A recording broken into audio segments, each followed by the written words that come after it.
How I record guitar in FL Studio. Hi guys, it's John Judd. Today's video is going to be about how I record guitar in FL Studio. This could also apply to any other instruments or voice. Without further ado, let's jump into it. So the very first thing I would do is set up a folder in Windows that's going to contain all of your recordings, or the recording. Or if you have your project already set up and you need to record guitar, make sure to hit F11, hit the Project tab. Assuming the project exists in the folder that you want the audio to be recorded in, once you've hit the Project tab, hit Auto. It'll automatically select that folder. Your next step, tune your guitar. One other consideration, if you happen to have a guitar part that is in a specific area of your guitar, like it's not open chords or it's higher up on the fretboard, you might even want to tune that specific area of the guitar. Reason being, the guitar is not a perfect instrument ever, and tuning issues always happen, especially higher up on the fretboard. If you have a specific area of the fretboard to tune and your riff is falling in that area, then tune that part of the guitar. It's just going to save you some trouble. All right, this one seems like a really obvious step, but plug your guitar into your interface or preamp. I happen to have a compressor in front of my interface. It's just kissing the peaks of the audio. Next thing, hit F11 again, select the audio tab. If you have a buffer, remove it, and then hit your Audio panel and select 256 or less. So 256 is probably the bare minimum. You can get shorter. I can get shorter with this computer, but a lot of times I keep it on 256. In your mixer, assuming you have everything plugged in, you want it to be mono. Now you're going to set your guitar levels. What I would do is assess the transient information that's in the guitar part you're about to capture. When you're setting your levels, don't play the guitar really soft. Then when you're actually playing the part, totally rail the guitar, because then you're going to clip and then that take will be ruined. So you want to set your levels appropriately. That's probably an obvious step, but mistakes happen. Make sure to give yourself plenty of headroom. This guitar sound, the naked guitar sound is probably not what you're going for. By the way, I'm making the assumption that you're recording this guitar direct. There's nothing you're putting in front of it. So the next step, we're going to pull up an amp sim. My favorites happen to be Guitar Rig or Amplitube. Pull it up on the track that you're recording in. Make sure it's not in the first mixer slot, because that's where Edison is going to go. And any sounds in your amp sim, those can be changed. We're not going to worry about it. Select a sound that's going to work. You can tweak it later or really tweak it now before you record so you can have that sound in your head. But it's not a permanent thing. You're going to change it later. I'm not saying fix it in the mix, but it is something you can change later when you're just listening. Make sure to assess what pickup you're going to use. If you're new to guitars, the pickups by the bridge are usually brighter, and the pickups near the neck are usually sounding darker or fatter. And of course, your tone knob. If your tone knob is at 1, it's surely cutting off a lot of the highs that you might need. I don't like to record it that way because it goes in and it's probably going to sound muted, or it's going to sound really super dark and you're going to want more highs. So I would say leave your tone knob kind of high. This one choice, if you left your tone knob on 1, could totally ruin this recording. So leave it on 10 or 8 or somewhere in the higher range. If it's coming out of your guitar super harsh, then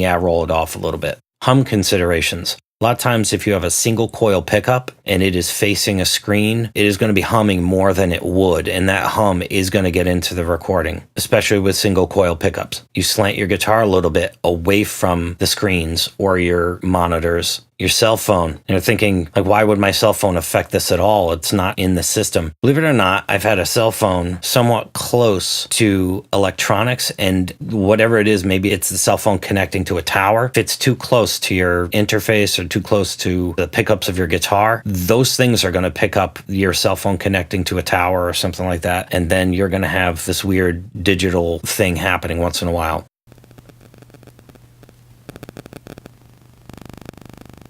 Next thing you're going to do, Edison. Pull Edison in, and we're going to put Edison in on the first track, the first mixer insert. You're going to set Edison for maybe 10 or 30 minutes. It depends on how long your guitar part is.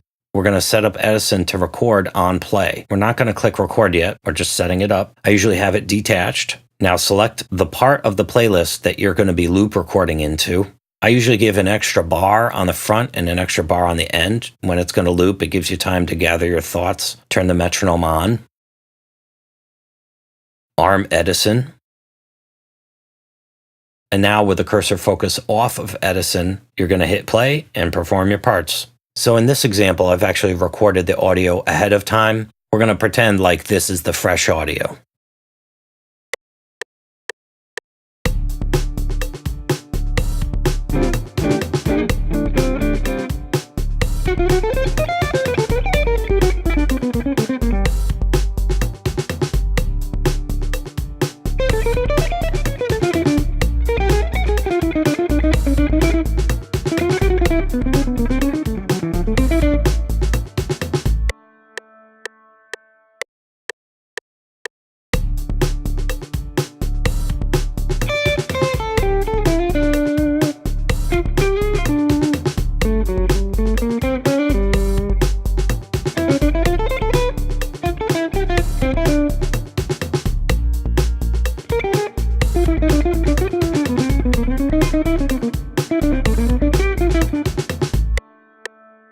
When you're done performing your parts to your satisfaction, hit the spacebar. By the way, to start it up, you could hit your spacebar too. Now all the audio is sitting in Edison, and we want it to be inside the playlist. You're going to select Send to Playlist as audio. One last consideration, latency. You might drag that audio in and it's not grooving, and you might be wondering why. The reason is probably latency. You might have to drag that audio a little bit to the left to get it to line up properly because of latency. If you can tell you've dragged the audio to the right place, like the right start location, and then later on the audio is starting to sound funky in different locations, that's you.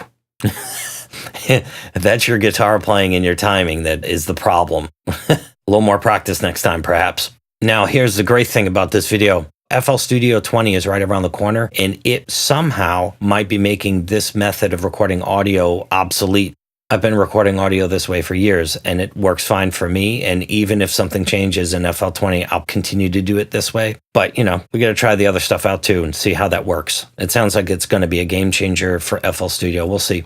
And lastly, it looks like we are over 100 subscribers. That might not be a big deal in terms of the universe, but it's a big deal to me, and I appreciate you guys watching my videos. I hope you get something out of it. And for those of you guys who have stumbled upon my channel because of the tech videos I've left up and you're watching this, first of all, bravo. And second of all, thanks for sticking with it. You won't get a lot more computer tech videos, but you'll get a lot of music stuff if you're interested. So again, thanks for watching, and have a great day.